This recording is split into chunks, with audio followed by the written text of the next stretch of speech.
Hello guys, तो आपका स्वागत है मेरे यूट्यूब चैनल पर। तो आज हम अपना chapter number 13 surface areas and volume को स्टार्ट करेंगे। तो ये इसकी इंट्रोडक्टरी वीडियो है, ठीक है भाई। तो नाम से पता चल रहा है जैसे सरफेस एरियाज और वॉल्यूम।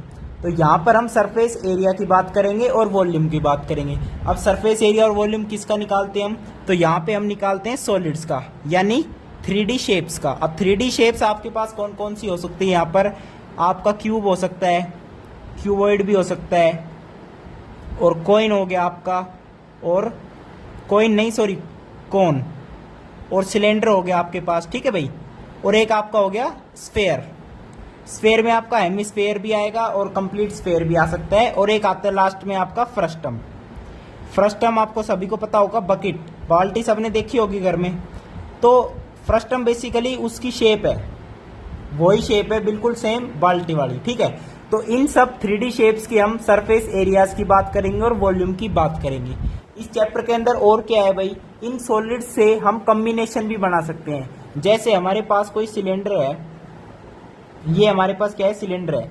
अगर मैं हेमिस्फेयर इसके जो एंड है इस सिलेंडर का, इस पर मैं हेमिस्फेयर लगा दूं, तो ये एक हमारे पास न्यू सॉलिड बन जाएगा। एक इस शेप का कोई नाम नहीं है। न्यू सॉलिड कैसे बना? कॉम्बिनेशन से बना, combination of a cylinder and hemispheres. तो इस सॉलिड्स के बारे में भी आपसे क्वेश्चन में पूछ सकता है। यानी इस चैप्टर के अंदर हम कॉम्बिनेशन ऑफ सॉलिड्स की भी बात करेंगे, ठीक है भाई। कॉम्बिनेशन ऑफ सॉलिड्स, और वो बेसिकली वही, अगर आपको शेप्स पता लग गया तो आप इस कॉम्बिनेशन से आसानी से क्वेश्चन को सोल्व कर लोगे, ठीक है। इस वीडियो के अंदर क्वेश्चंस की हम बात नहीं करेंगे, पहले हम सीख लेते हैं क्या क्या हम इसके अंदर पढ़ेंगे।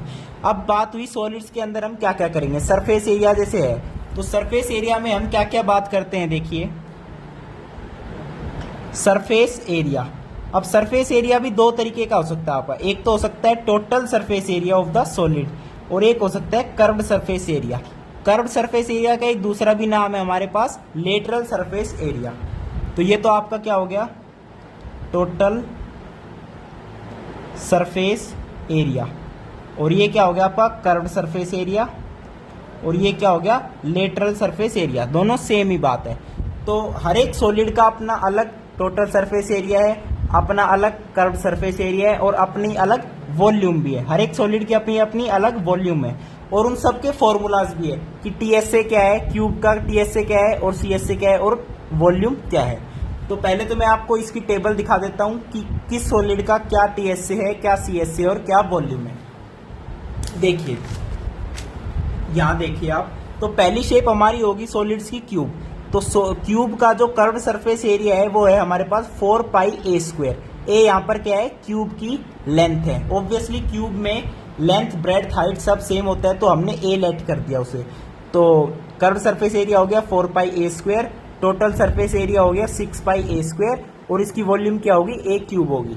अब सेकंड शेप आती है हमारे पास क्यूबॉइड। क्यूबॉइड का कर्व सरफेस एरिया क्या है, 2h ब्रैकेट में l+b, और टीएसए क्या है, ट्वाइस LB + BH + HL, और वॉल्यूम हमारे पास क्या है, LBH। LBH आपको पता लग रहा होगा, L आपका लेंथ है, B ब्रेड्थ है, और H आपकी हाइट है। ब्रेड्थ को हम कई बार विड्थ के रूप में भी यूज करेंगे, ब्रेड्थ को हम विड्थ भी बोलते हैं। अब थर्ड शेप आ गया आपके पास सिलेंडर। सिलेंडर का कर्व्ड सरफेस एरिया हो गया 2πRH।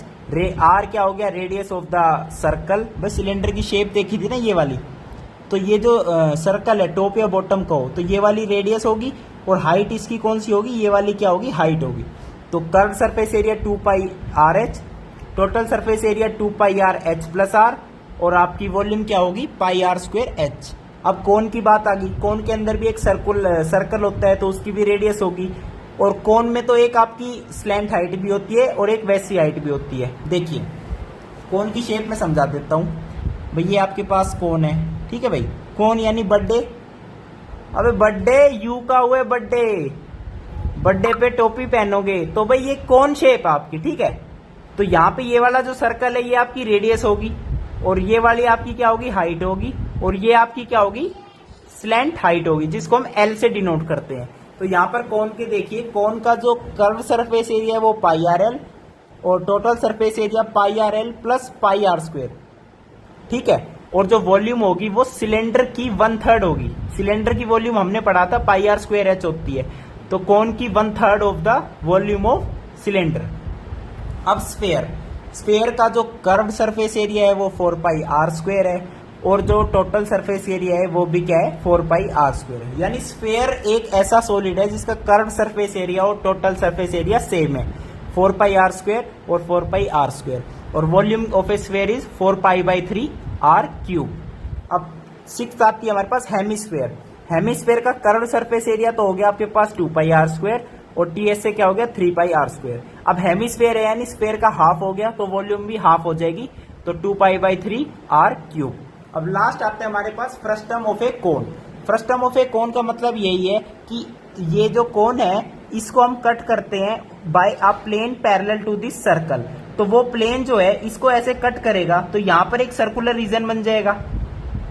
तो ये कोन से ही फ्रस्टम का जनरेशन होता है कि ये जो कोन है एक प्लेन जो है वो इसको पैरेलली कट करेगा, पैरेलल टू द बेस।